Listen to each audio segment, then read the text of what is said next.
long. I know. Well, it's because someone took so long to get headshots to.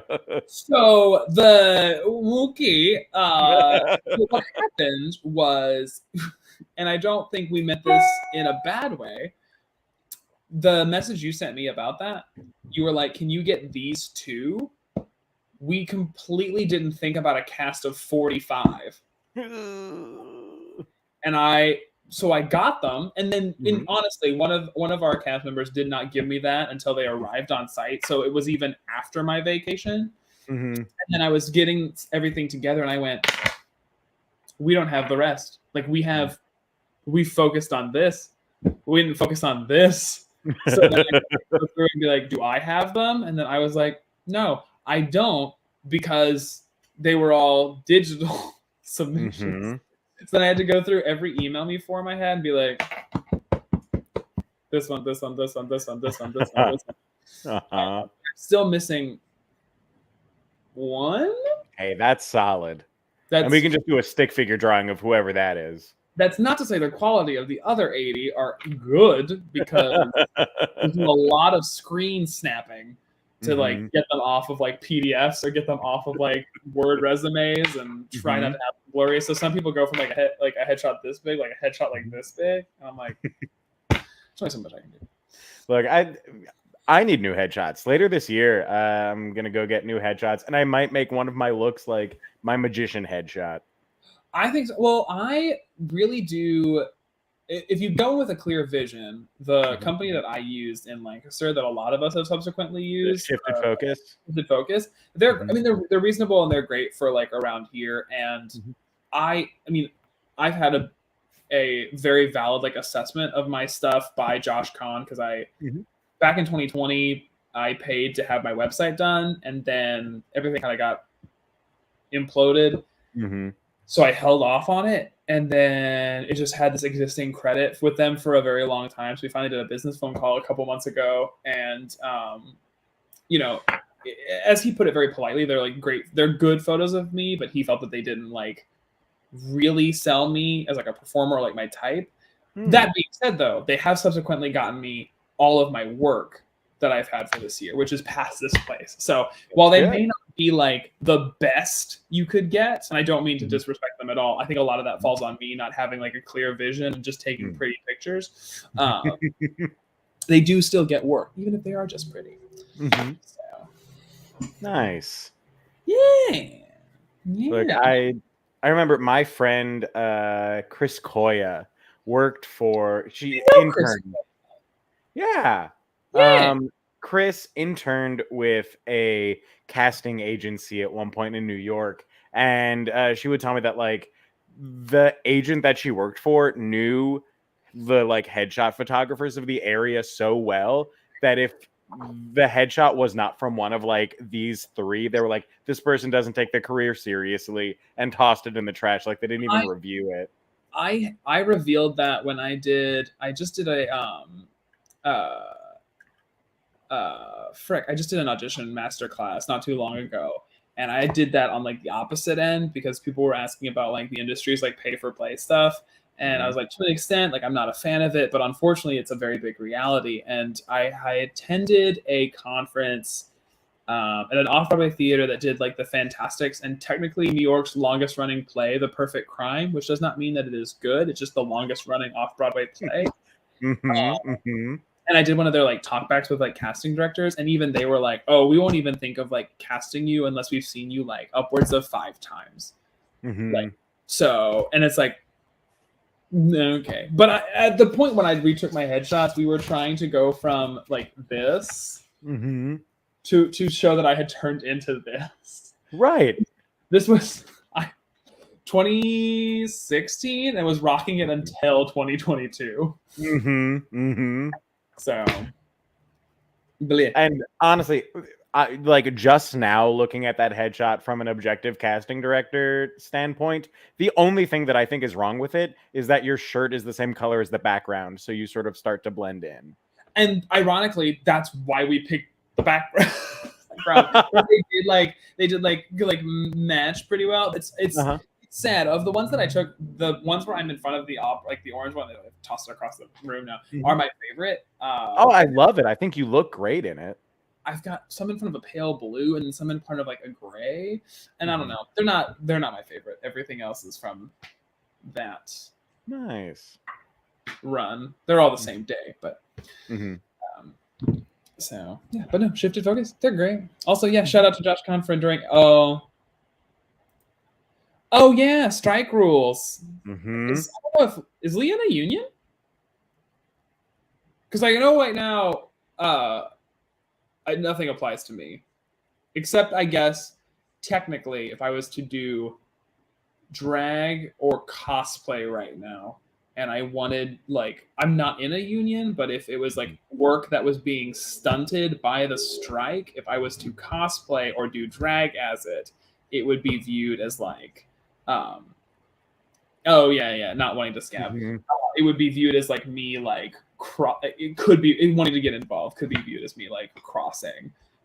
Who knows? Things may change. I mean, IATSE's strike is on the pipeline, so I'm not good enough of a writer. So when the WGA started striking, I still finished my scripts here in PA. Like, I gotta. And I'm the only working showrunner in America right now, and it's because none of our stuff is even like, they don't even like blink in our direction. I mean, the only union. I mean, yeah, because we're untouchable by equity, also. No. So even if the AEA revotes their stuff and the tours go on strike, we're still fine. And the IATSE strike won't matter to us either. No. So, and we have equity kids on cast, so it doesn't matter. That's right. We do have equity. Yeah. That's fun fact. Come and work at the Pennsylvania Renaissance Fair, and it doesn't count against you for equity. It doesn't count for you. Just they don't know how to. It doesn't count against you. They don't know how to classify us. So. We are an improv ensemble, even if you're a singer. Yeah, it's so bizarre. It's so bizarre. That's how Kelly Rowan was able to be with us for so long, and Arthur. Yeah, and so they're able to do independent work. So. Speaking of, Kelly's birthday is coming up soon. Very exciting. Yeah. What, 40? Yeah. Love that. So stoked. Did you see? It has nothing to do with me, but I just found it interesting. Did you see the news story that outside the NBC Universal studios where the strikes were happening, sporadically today, or like yesterday or today, they trimmed all of the trees that were on the sidewalk where the union reps and employees who were on strike were underneath, that were providing them shade as they enter in like a 90+ degree week. And it's coming that they did not have, and all tree trimming in LA has to be done through the city. A permit, and trees can only be trimmed in a certain period of time because it'll stunt their growth if they're trimmed early. And these trees were actively trimmed early, and there was no permit to do it. And NBC's like, we weren't doing it to like mess with the strike. And it's like, okay, sure, Jan. Like, and the last thing I'll say, I'm not a union employee. But I actively do not have health insurance through my company. I'm not trying to drag them through the mud, just a fact. I have insurance through my company, and I'm not in a union. But if I see one more person who takes issue with like who the strike is actually for, and it's for people who make like, the big number that everyone's quoting is like most of the people striking make under $65,000, which is percentage wise is like saying like out of 100% of the employees, 90% are making less than 65, and then in that number, like 86% are making less than the 26 grand they need to qualify for their union health insurance. So I keep seeing like people who very rightfully are upset and be like, well, I work in this industry and no one's blah, blah, blah, blah, blah. It's like, that's the point. Get a union. Like, I want you to have a union to protect yourself. Right. One industry getting fair pay does not mean another industry is not entitled to fair pay. You work at Kreider Creamery here in middle of nowhere, PA. Get a union.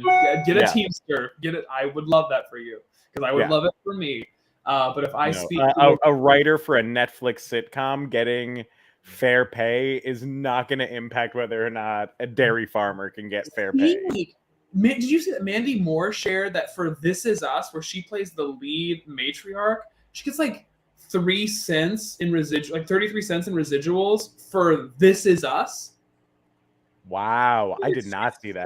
It's streaming service. It's like 33 cents. So did like Kimiko Glenn for like Orange is the New Black. It's like I'm in this all the time, and here's like my check for less than $1 because of streaming services. So yeah, but that's all I really got. I mean, I don't know. I hope every one of them strikes. Make my life severely inconvenient. That's okay. Yeah. All right. Well, this is a great time for strong stances because tonight is all about getting to know you better, Alex. We are here for an interview with the one and only actor, director, writer, drag artist, show choir boy, and dowager countess, Alex Stompoly. So give it up for Alex, everybody. Yay! I'm happy to be here on this beautiful Thursday. If I stand up in the middle, it's because I have potato wedges in the oven. Nice. It's really out of hand. I have been keeping a really big, so bad. I've been keeping track of my macros to make sure that I am okay, and I got tired of brown rice, so I switched to potatoes. And it's red potatoes specifically, but now I buy like 5-pound bags of potatoes like every like 3 to 4 days. Which, like, if you're listening at home, like, does that mean you? Yes, the answer is yes. I eat 5 pounds of potatoes in like a 3-day stint because I have to have so many. So I'm constantly running this oven behind me to make sure they're ready to go. Nice. So for as long as I've known you, you've been on this kind of fitness journey. I remember in 2020, you had like a fitness coach that you were working with, and then that person gave you a workout plan that you were able to like keep doing and keep up with. And we were all able to track that through some of your fabulous gym selfies. So my first question for you, Alex, what is the key to the perfect thirst trap photo? It's downward lighting and after I have worked out. I never like, it's amazing what I look like. I go back to looking, I say like normal, I go back to looking like just like me a couple of hours later, but it's immediately like after a pump. And then when I'm standing in my bathroom mirror with the light specifically like coming down because it catches everything in a different way. So that's why most of them are in my bathroom from a specific angle, and like holding the phone helps. A lot of trial and error. And just like I think when I'm like as an actor aspiring to like watching other performers and being like, oh, I love that work, finding other people on Twitter and being like, oh, I love your work, and trying to be like. So do you have like a thirst trap idol, someone who like you're striving for? I don't think I have an idol per se. I think I just learned from a lot of other men in general. Gay be damned, but a lot of other men in general being like, what is that angle? Like, how are we? What is? And then when I also like started realizing like how many of them are actually like using their like watch to like time the camera so it's not holding it, and all of that, and then and again like timing of it all, like when to do, because that's like a really big, and I hope I don't mean to, and I probably do inadvertently, like perpetuating people. I don't want to ever take those and like perpetuate someone else's body dysmorphia, because I do my own when I take them. But like really truthfully like learning and being like, wow, taking it right after the gym and like 2 hours later, like, I can be in the same spot and like fundamentally nothing has changed other than like time has passed. And it's like, oh, that one I look rounder, and this one I look a slightly bit more chiseled.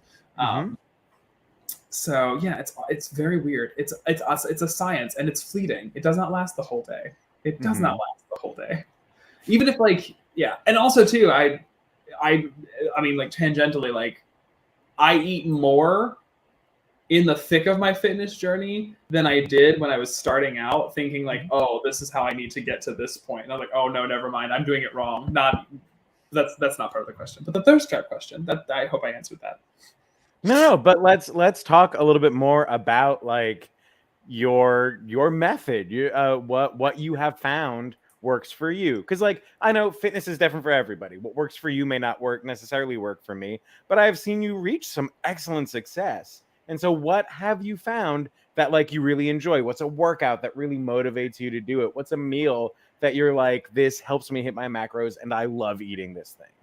Yeah. So answering that, I go back to like why I started. So I am a very loving family. I have beautiful, beautiful parents. But like a very core memory that I kind of have, core memory is bad, but frequently throughout my young adolescence, both sets of my parents, because my parents are divorced, would have moments of displeasure in their whether it was their like body specifically or just like their like overall health, and weight was brought up a lot, and in the Midwest maybe brought up more than it is in some other places. And the early 2000s were, I've seen the, Weight Watchers was a thing, the South Beach diet was a thing. Really early on, you could take like hydroxycut or like the HGC, like the human growth hormone. And I inherited a lot of that just because I was around it. One of the biggest things with me, and not many people know this because it was before I met you and I met a lot of the people that are in my life right now. But when I was a sophomore in high school, I was very close to 300 pounds. And I didn't see myself like gain it. And then when I went to like lose it, I did it very unhealthily. It was like Diet Mountain Dew and like muffins at lunch because I didn't know what I was doing. And it was more about like outward stuff, like numbers and how I looked to other people. So finally in 2020, I didn't want it to be something that I carried with me into my late 20s, into my 30s, and the rest of my life. I wanted to know how to like enjoy myself and be okay and break some really like hard habits that I had clung on to. So I reached out and I started working with Jaron Frand, who owns a company called A-List Fit, and it's designed for actors who are on the go, who are not at a gym very often, or they're always somewhere else, and so they may not have like a constant gym membership, and how to do that. And he also works a lot on like helping you to reprogram how you approach yourself and food and all of that. And so long-winded way of going about it is I found out that like I enjoy cardio more than most people, so I incorporate cardio into my day. It's just like accountability and being there for yourself and not punishing yourself if some days are like less than that. So I go to the gym 5 to 6 days a week for varying degrees of time, and I listen to my body. It's only doing what I want to do. I rotate through muscle groups. And then as far as food goes, currently right now, I have a very perfunctory diet. It's very much, this is breakfast, this is lunch, this is dinner. That's not for everybody, but for me, I like it right now because it allows me, like when I go out to dinner with friends, for it to be a bit more special and I'm more inclined to go. Or when I do break, because I kind of abide by a 70-30, where 70% of the time I'm on my shit, and then 30% of the time I allow myself to get Taco Bell. And so it's been a time, but it's a lot of it. Truthfully, the biggest success has come from not punishing myself and overcorrecting and being like, okay, like it's okay. It is okay to enjoy yourself. That was I just came back from New Orleans last week, and the entire week was like beignets for breakfast with black coffee, and then every meal had rice and everything was fried. And I could like actively been like, oh no, not for me. But I was like, okay, great. We'll do this for an entire week. And then when I got back, I was like, and we're back to a lot of protein, a lot. You eat so much more than you think. That's another thing too. You eat so much more. I have to have like 160 grams of protein a day. It's so much, to the point where like you're kind of like sad that you have to eat again. Like, like you get to the point where you're like, I have to eat. Why? So yeah, then but the potato wedges are kind of rocking right now. They're fine. They haven't just beat because I put them in when they preheat. I'm a lazy chef. I don't wait till the oven's ready. I just shove things in. I go, you'll cook with the oven. Excellent. Thank you for sharing all of that, by the way. Let's move on to a little bit different subject matter, just some stuff that I wanted to talk to you about. We have shared some excellent time in the archives of the Lancaster Historical Society. I know you have a passion for history and Victoriana, the Golden Age, things like that. What is an etiquette practice of the past that you think needs to make a comeback in modern times? I think what I would love to see is calling cards. I would love to see calling cards because I think that's a very healthy boundary. And just the idea of like going to some, and I mean, I don't have the ability because I live in an apartment, but like going to someone's house and like calling on them and being like, is so and so available? And if the answer is no, being like, well, here's my card. Please have them get a hold of me. I know, like, I guess people can look at me like, isn't that a voicemail? And like, no, it's not. It's not a voicemail because when you call someone, there's like this expectation that they're immediately like there.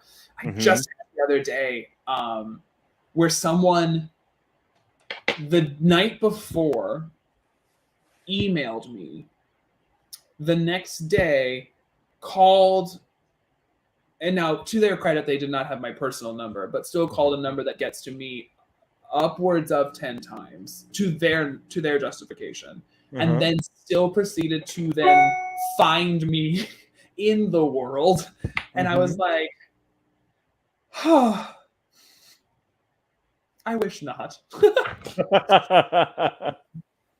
I wish not.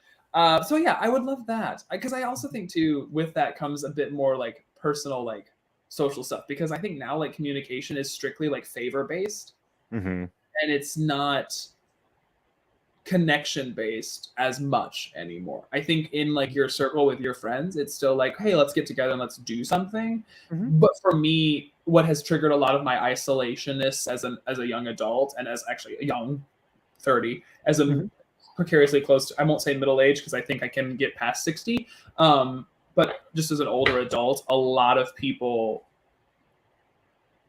reach out specifically when there's a favor, when there's a need, versus just like communication.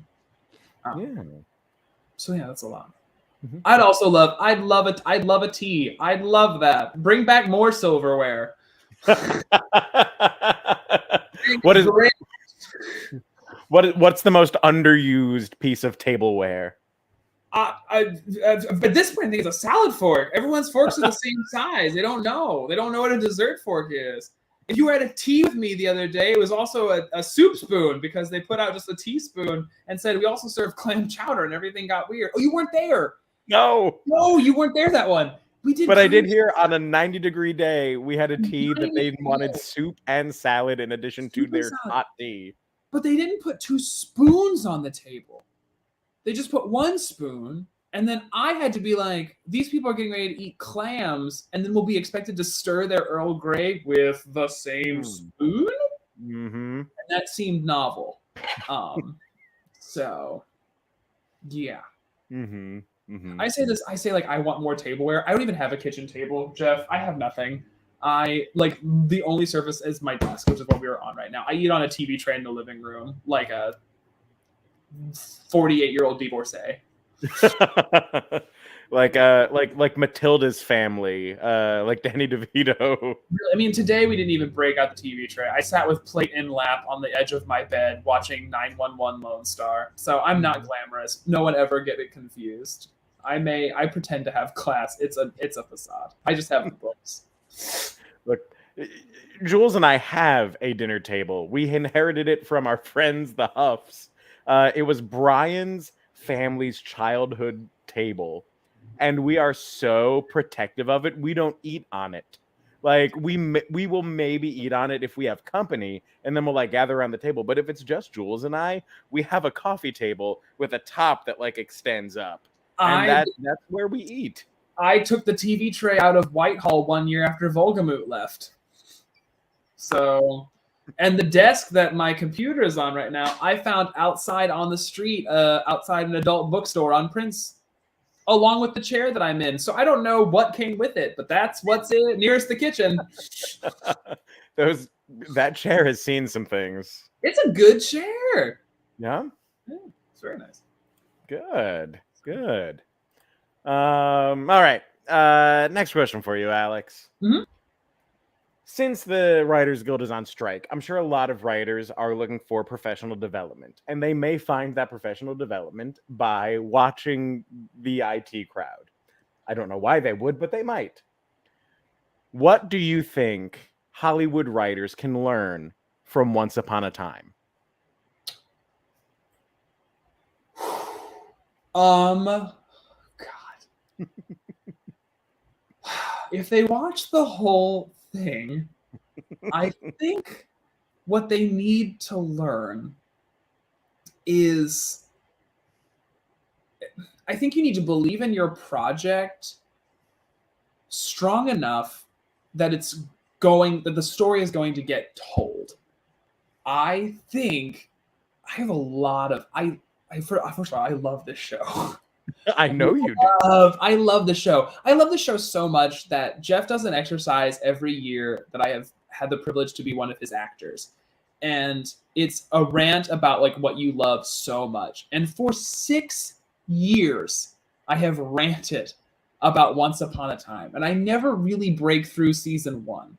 I had planned to rant about something different this year, but I was absent when he did this exercise. Mm-hmm. And to much to his, I was going to rant about Vanderpump Rules, which I was setting up in the intro, and I was like, LVP, baby. But I think it's believe in your project enough to know where you're going to go with it. Because in season 1, it has the most glaring issue that I think sets the tone for a lot of the other inconsistencies in the show, because it's when Snow White and Prince Charming are discussing like, is the evil queen really that evil? And Snow White says like, she killed me because she thought I was prettier than her, which is like the Brothers Grimm and is the Disney like answer, is the original Disney answer to why this happens. But that's episode 1. And by like episode like 17, 18, it's entitled An Apple as Red as Blood. Regina, and even really before that, we actually learned it's because because young Snow White couldn't keep a secret that ruined the evil queen's life. And it's like, okay, I just feel like that was a moment where you started telling a story and you got nervous, maybe you weren't going to be picked up, and then you were, and then you were like, okay, great, now we'll tell our story. I think believe in it. I think believe in it from the very beginning. And I just actually before I went on vacation, I worked with a comedian in New Egypt, New Jersey at Laredo Winery. Shout out to the Mount Hope of Jersey. And he, his main money gig is he writes Lifetime and Hallmark movies. His name is I think it's Joey Black, and he was talking to me, and he used to work for the Lifetime studio, and now, he used to work for the Hallmark studio, and now he works for Lifetime. And he was like, the best advice that I could give anyone who is going to write is to have the idea fully done and ready to go, because it's when you don't have the idea fully ready that allows them to kind of pick apart and break things, and they won't offer solutions. If the executives could offer solution, they'd write it themselves. They can't do that. They know how to pick apart. If you have your solutions in place, that still makes you the valuable one in the room. And so, yeah, that's what I would say. That's our relationship. There's many times Jeff writes something and he'll say to me, no, I'll poke holes. And I look at him and go, I can't fix this. I don't know what, but that's the problem that I see, and then I disappear. Jeff usually has the solution. So no, but it is also because of your extensive knowledge of Once Upon a Time and like that ability to pick apart lore that I turn to you for those things, because I know that you will find them. I tell you, there's so many inconsistencies that don't make sense. They like, and I know probably too, and then you can see when the studio, but then their problem is the same thing that I think Joe talked about, is the studio gets involved, and because they did not have their answers and they were not fully, the creators were not fully invested, the studio was able to drive them in a way that then they had to make work. And that's when like you have inconsistencies in character backgrounds, or a character appears twice and is suddenly very different the second time, or the Dark Curse's origin is like bing, bing, bing, bing, bing, bing, bing, bing, bing, or like we can cast it however many times we want as a plot device. And don't get me wrong, I love using random things for narrative. I don't have to explain myself. It just if you don't believe me, come check out Taming Season 5 at the Pennsylvania Renaissance Fair. So yeah. Cool.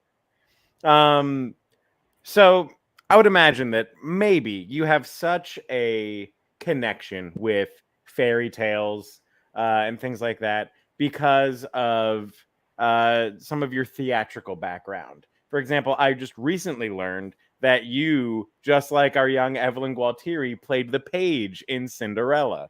I did. Well, Evelyn has a question for you. Evelyn wants to know, when you were the page, did you do the same things that she did? And what was your costume like? So I was a sophomore in high school, and we did Rodgers and Hammerstein's Cinderella, the enchanted version, which, if you are not familiar, is the version that they made for the stage after the 1997 Brandy and Whitney Houston version. So it's the reworked version of that show to incorporate what they did for the ABC movie. And I played Lionel, the royal steward, which is the equivalent of the page in the version that Evelyn was in. And we did share a lot of overlap. I did sing the song that Jason Alexander, Jason Alexander? Yes. Made famous, The Prince is Giving a Ball. And I did have to go and try the shoe on all of the young maidens in the land. Let's see. God, that was but that we kind of like, when you're in high school, like theater, the rules don't necessarily apply, and you do things that would probably get like your hand slapped if like people paid attention from MTI to check copyright. But I remember coming out in Act 2 opposite the Prince, and my costume kind of looks similar to almost anything I've worn as a boy at the Pennsylvania Renaissance Fair, like short shorts that stopped at the knee, short pants that stopped at the knee, a doublet. I had a side cape, brimmed hat with a feather. And I came out and I took my cape off and I threw it at the Prince and I said, "Hold this." And then I did the Single Ladies choreography, and I did a parody called All the Single Maidens. And it was all the single maidens, all the single maidens. If you like it, then you should have put a shoe on it. If you like it, then you should have put a shoe on it. Well, and then like stuck my foot out. And we had to traverse through the auditorium down and around, like trying it on in the audience. And I had prop requested a pop-up stool and a purple pillow so that as I could go from one to one, I'd be like, and pop it up and then place the pillow so that they could put their foot on it. And then I saw Evelyn's character also had to do a lot, like interact with the step family and like detour them. And so I had to do a lot of that as well. And then my main costume for the ball was like an all gold, this costume company couldn't really pick their like era. So it looked a little, I think now if I look back at it, it's probably a little like Hamilton looking, like a little like breeches and like coat, like I'm going to write the declaration. But it also was the start of me having a staff. I came across the picture. I was like, oh shit, I did have like a staff that like was purple and gold spiral, and at the top was this like shield that had a clock on it that said like midnight. Why Lionel would have any indication that midnight was important, but because he has metatextual knowledge beyond his years. I had a lot of influence in that show because I was very close with the drama teacher, to the point when like the fairy godmother came out, she still had to do the like Whitney Houston like Falderal and fiddle-dee-dee, fiddly faddly foodle, but they didn't like it being sung like pretty and dramatically, so we stuck her in the ball gown in Converse and then made her a like Flava Flav clock that had a pumpkin in the middle that was pointing to midnight. So when she came out, she was like Falderal and fiddle-dee-dee, and like did it as like a rap. So I was always destined to join you at the Pennsylvania Renaissance Fair and take beautiful things and go, how can we break this in a way that still works? So was the Single Ladies parody your idea, or did you just have to? It was your idea. It was my idea. Beautiful. So, yeah, what a good time. I won a Cappy for that. I won a Cappy for that performance.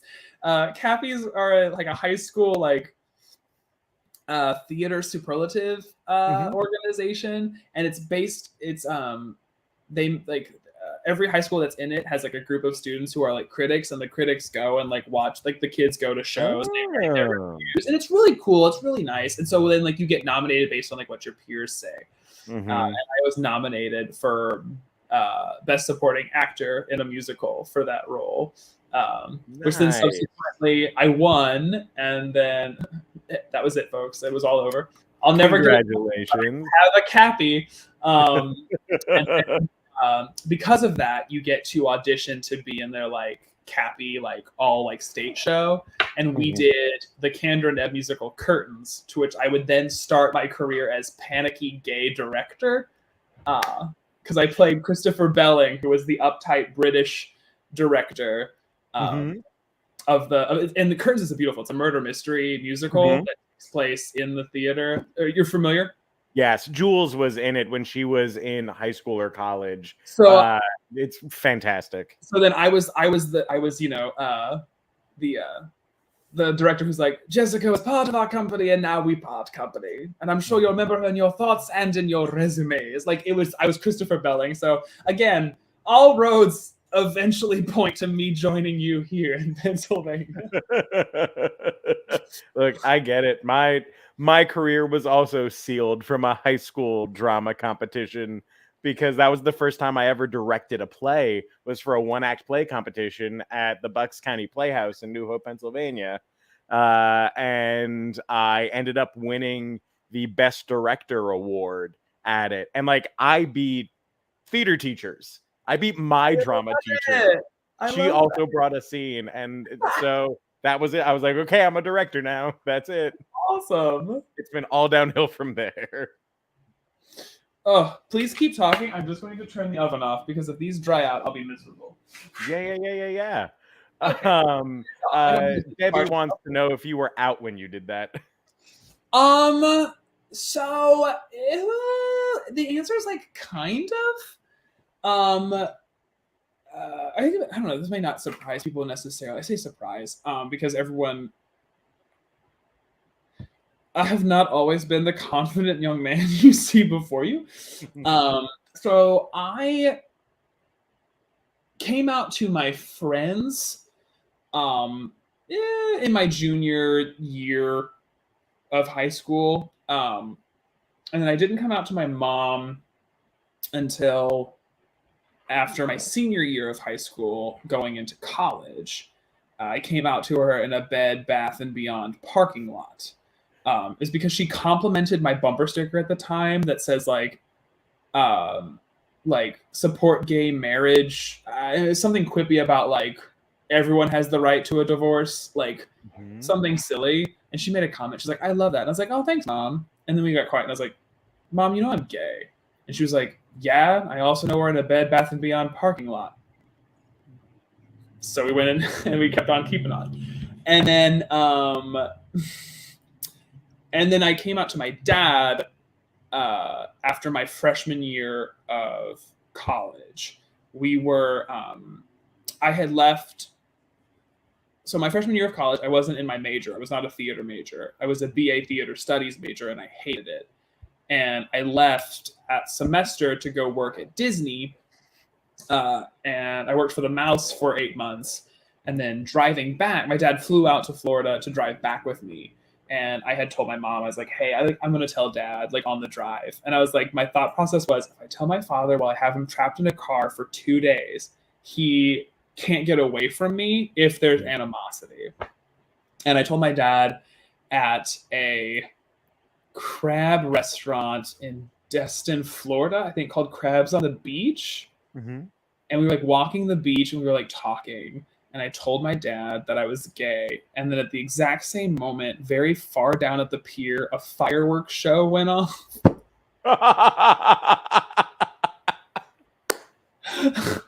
And it was a really pretty moment. And, you know, and the only thing they talked about was like why I waited so long. And I was like, you know, because I stopped, as I told him, I said, I stopped playing sports when I went into high school and I started doing theater. And I felt like that was a disappointment to you because you lost like the ability to like be a coach for your son. And I was like, and so I felt like revealing that I was gay was like taking that completely away from him.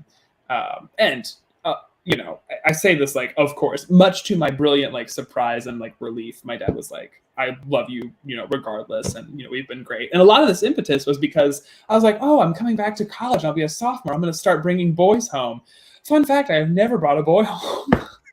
So, I mean, in theory, I could have avoided the whole thing and have never come out. I could still be sitting here being like, I don't know what you're talking about, Debbie. I am a heteronormative man. But so that's that. Good. Well, you know, you could have kept living that falsehood, but I, and I'm sure everyone else in the comments, are glad to have you fully being the person that you are. Thank you, guys. Which is actually a beautiful segue into another question that a fan submitted earlier on in the week. But Keith Bertel said, it's been amazing to see you year after year impact the culture of the Pennsylvania Renaissance Fair. Thank you for being the authentic you. Can you share a story of a time when you recognize that positive impact you were having? Oh God. There's a lot. I have had the wonderful privilege to have several patrons in my time at the fair. And really from the beginning, because while not explicitly stated, Walter and Carrie, because of who I am as a person and what fair allows to have happen, have always been in a way coded. You know, Walter probably never knew what sex was, but was vaguely aware that it would stress him out. And, you know, and Harry was in the long line of Disney villain, obviously gay, just evil, which we all know means he wasn't getting any. And then Lilith, who's getting too much. And I've had a lot of patrons who have come up to me and who are now older, who remember being here as children and then coming back and seeing the fair turn into such a safe space, and just be in marvel and in very much like, I think, appreciative of that change. And they attribute a lot of that to me, which is very lovely. It is not even a little, it's also false. It's not just me. I am just very loud and I am very loud, hard to miss. I'm very hard to miss. But there's a lot of other people who have brought that. I have had students on Student Youth Day who have been with their chaperone who have come up and have asked for a picture, and have shared with me that seeing my character makes them feel seen and safe and valid. I have even had, and I will not share identity, but I even had a cast member this year who is brand new to us, who looked me in the eye and said, "I want you to know that I am only here because of you." So it's pretty great. I don't always think that I am deserving, but I'm very thankful for that. And it's I think it's like one of those moments where you don't realize you've become the adult that you would have felt safe with when you were a kid. And those are moments where I feel like I'm like, oh, okay, cool, did it. So I'm very, very thankful and I love it. Good. And you deserve all of that praise, and you deserve to feel like you have been instrumental in that change, because yes, you are loud and you have been able to make it obvious, but also there is, we were talking about this before we even went on air about likability. You have a likability that allows people to feel comfortable with these things in a way that they maybe wouldn't have been before they had met you. Like I know personally, like, I love my parents. My parents are amazing. My mom was very much against gay marriage until she met my friend Josh Dorsheimer, and because it was like, oh, I can't hate this person, that caused her to rethink her whole everything. And I do. I mean, I've been at the kind of, it's weird. It's not like I'm not throwing the first brick anywhere. I have certainly not been the loudest advocate for my own community. I have missed my fair share of rallies. I have not gone to nearly enough marches, but I have oddly been kind of always at the very front of like a wave of something coming behind me. I remember high school because I graduated in 2012. The end of the first Obama presidency. And I was even though I was not fully out to my parents, I was definitely one of my school's most like out vocal kids. And I was the show choir and I was the theater kid. And I had a very dear friend of mine who is on their own gender and identity journey at the time. And we were like hand in hand, we were probably the loudest and the beginning of something. But it wasn't like maybe it was like the first like pebble dropping in a lake and the first ripple, and the ripples got bigger after we left, because after we were leaving, we had a classmate who was a few years younger become the first male cheerleader, and through their own gender and identity journey, they went on and they are a beautiful transgendered individual who like spoke at like Yale and spoke at all these colleges about their journey in high school. And like at this point in time, Jay and I were jaded in Springfield, Missouri, being like, we just did show choir and theater, no one batted an eye. What the fuck? Like, but it was a great thing to see Landon like take off and name drop, but not last name the same. Take off and be absolutely incredible. And they are now a very, very fierce drag performer in the Kansas City area. Jay's tearing it up and is amazing and does fabulous art. They just did a show in I think it was P-Town. And then like afterward, like we went to college, and I remember being in college and in an environment where I was really kind of given the choice of like, you need to decide how you want to present yourself if you're going to actually work. Like you either need to like lean in more, need to get rid of some of your tells to work. And the teachers that told me that are some of my fiercest supporters now to this day. But now that same college is putting on the prom this summer and is being very loud and fighting against its own stuff. And so it's always been interesting to kind of, I was a Boy Scout, and the Boy Scout motto is always like, leave a place cleaner than when you found it. And I think my entire life has been leave a place queerer than when I found it. And I just kind of keep going from place to place. And it just is gayer. It gets gayer when I'm there. It gets queer when I'm there. And then once I leave, it gets to its most queer. And it's just such an interesting, and I'm sure the fair will be the same way. We all think it's as queer as it's going to get now. And the day that my son finally sets on the PA Ren Fair, wham bam, it's going to be Queen Elizabeth will be played by, I don't know, Jeff, you could probably fit the wig. So who knows what's going to happen. Good Lord, no. But I do like the philosophy. It could always get queerer. It always get queer. It's almost a threat. It is almost a threat. If there's anyone who rolls their eyes at like what's going on, be like, it could be worse. No, I love it. I love it. So this kind of transitions into something else I wanted to talk to you about, and that is how you found your passion for drag. So it's twofold. The first is, so RuPaul's Drag Race used to only be on the TV show, on the TV network Logo. And I used to be able, I think if my parents hadn't gotten divorced, I would never have found drag. Because my parents got divorced, and my mother moved to Kansas. And when she moved in with my stepfather, and they got married. I would spend every other weekend in Kansas, and I've always been a theatrical child. And it's always, I think, kind of been there. Actually, this is okay. A story before a story. Put a pin in that one. Put a pin in the divorce. I went to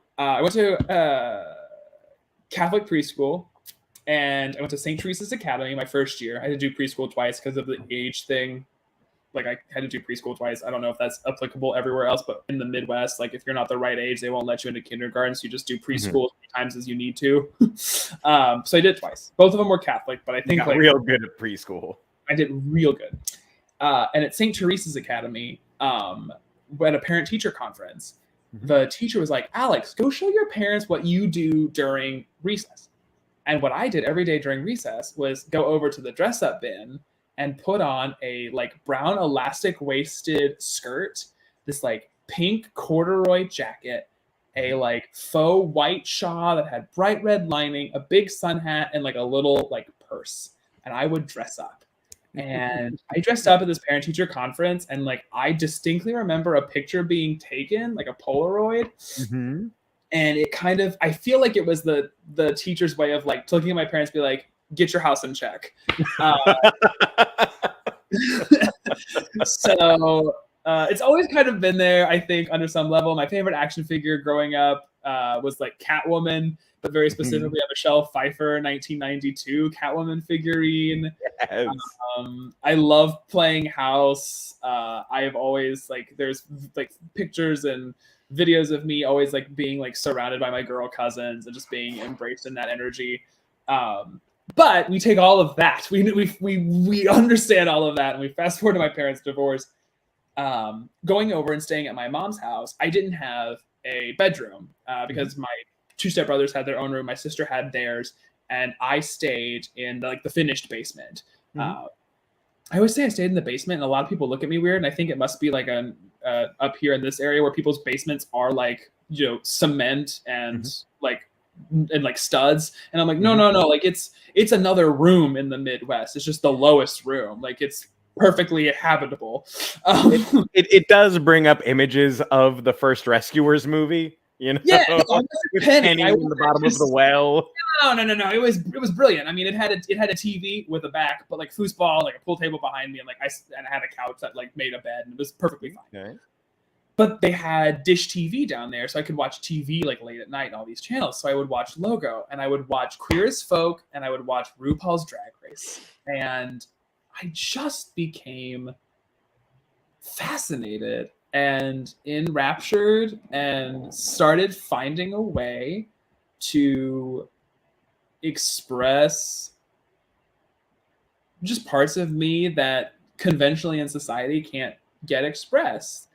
And I am a firm believer that there are two types of drag queens that at their birth. There's a Pride drag queen and a Halloween drag queen. I'm a Halloween drag queen. My first drag was Ursula drag in middle school when the Broadway production came out. My mom helped me make a Ursula dress that looked like the Broadway Ursula. One of my first, and like I think, my second high school production of like notable acclaim was Steel Magnolias, that I did completely in drag as Clary, and it just kind of kept going. And then I did it in high school. And then when I moved to New York, I tried to lean into it as much as I could, because that was the way that I got to perform. Because when you're an actor in New York, chances are you're not performing in New York. You're trying to audition to get out and go somewhere else. And so when I wasn't on contract, I reached out to the community and to girls in Queens. I was like, hey, I want to do this. And so I just got dressed up, did my thing, and get on a train and go from the Upper West Side all the way to Queens. I would do 2 numbers. I would get to a bar at 8 p.m. I'd do 2 numbers between 9:30 when the show started and 2 a.m. when it ended. I'd say goodbye, and I'd get back on the train. I wouldn't get home till almost 4, and then I'd go to bed, and I'd be up, and I'd go to work the next evening. So I did it because I wanted to perform, and it's just all my drag characters are or a part of me that just can't, that I just feel don't always get to speak power to when I am male presenting and existing. So yeah, that's that. So a little, very much a lot of like, it's a lot of nature. Don't let them tell you it's not there in the DNA. It is, kids. It's right there. But it doesn't help that if your parents have, Dish TV and you can watch Logo late at night. And see, I think this is developmentally where we differed, because you'd be watching, Logo late at night, and I was watching Adult Swim late at night. So I was just watching Family Guy and Robot Chicken. God, I used to watch. I would do Family Guy and I would do Samurai Jack. I loved Samurai Jack.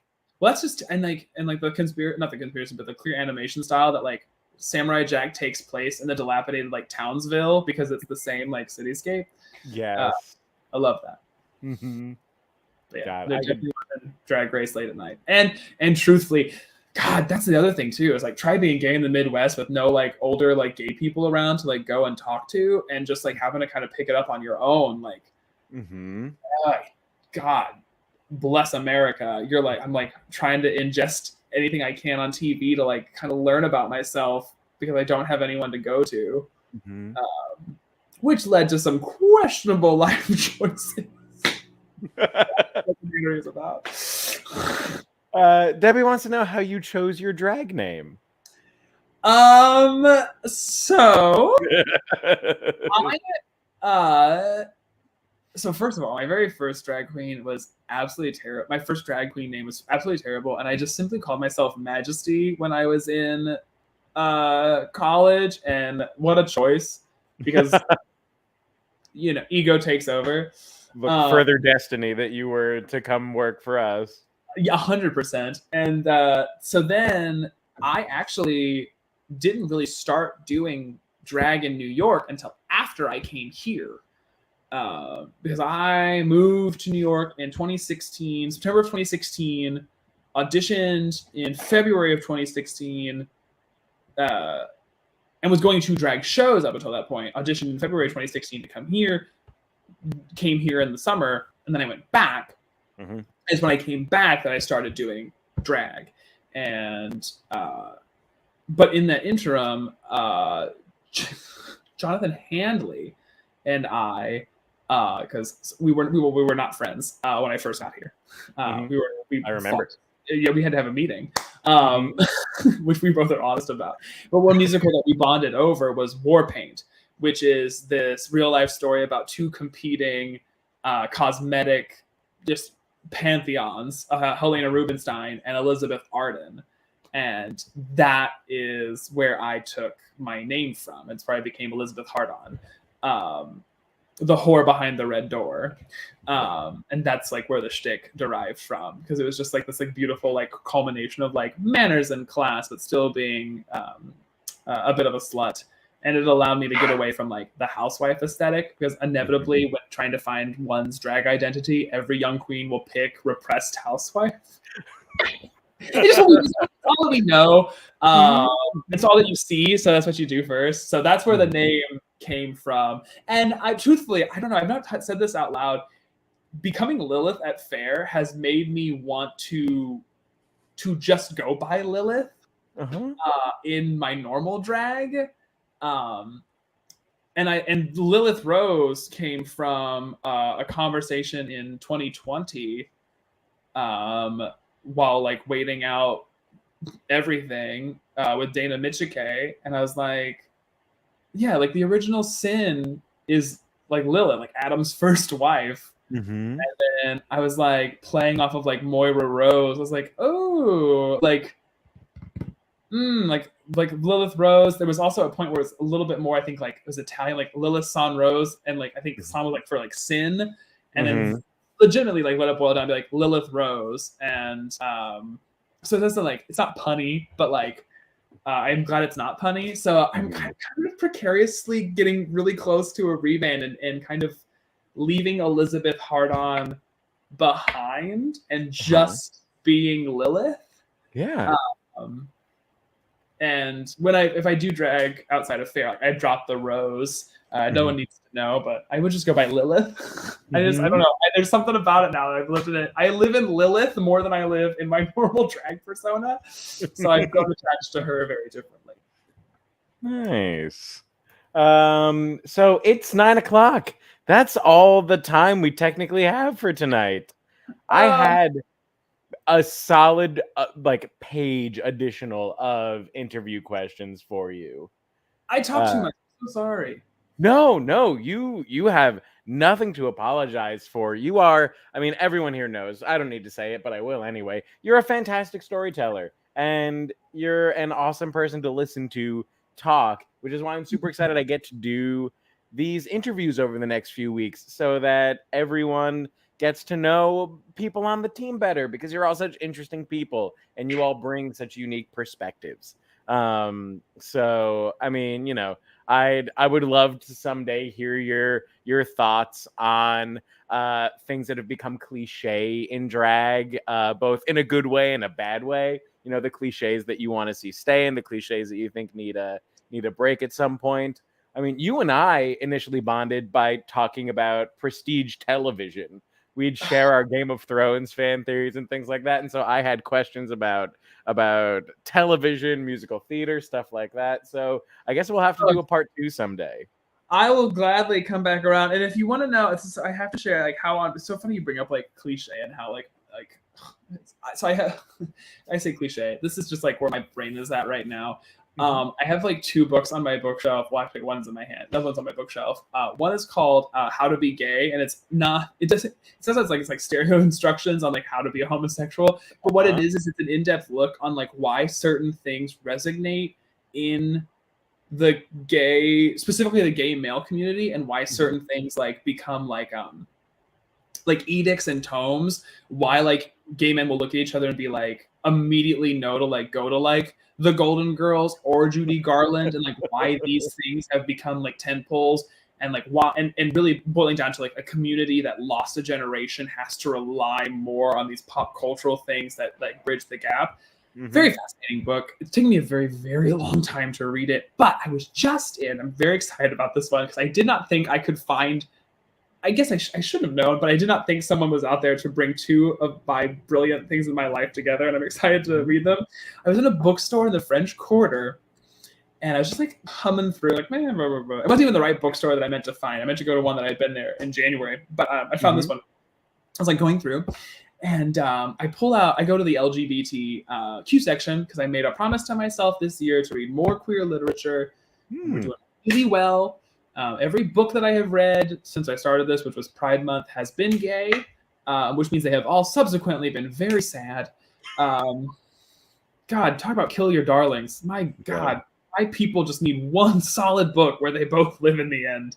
And or at least stay dating. I'll take living and or still dating. But so far, if they are alive, they break up. And if they're dead, they're still dating. I'm looking at you, Achilles. But I found a book called Masculine Desire, The Sexual Politics of Victorian Aestheticism. In a book that was designed specifically for me, which just basically breaks down all of the Victorian authors who I can't even begin to describe, but it's just like the growing intolerance and continue to affirm male desire, but with increasing attention to societal functions of homophobia, and like how they were able to persevere through the adversity of their like culture that they had to be ingrained in to survive. I don't know. I'm very thrilled. But again, like stereo instructions where I read like a page and I have to stop and like go to the footnotes and then go look up something else to understand. Like the last like 40 pages are all the other reference material that I have to go find. But it is such an Alex book. Alex book. It's Joseph Sutter, the book. It is Joseph Sutter, the book. It really, really is. It's fascinating, but boy, it is not a page turner. It is which is subsequently a drag queen name. I've heard.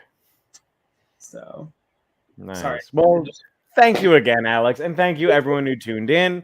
If you feel so moved, you are welcome to Venmo us at the IT Crowd. And we'll be back next week with another interview with another member of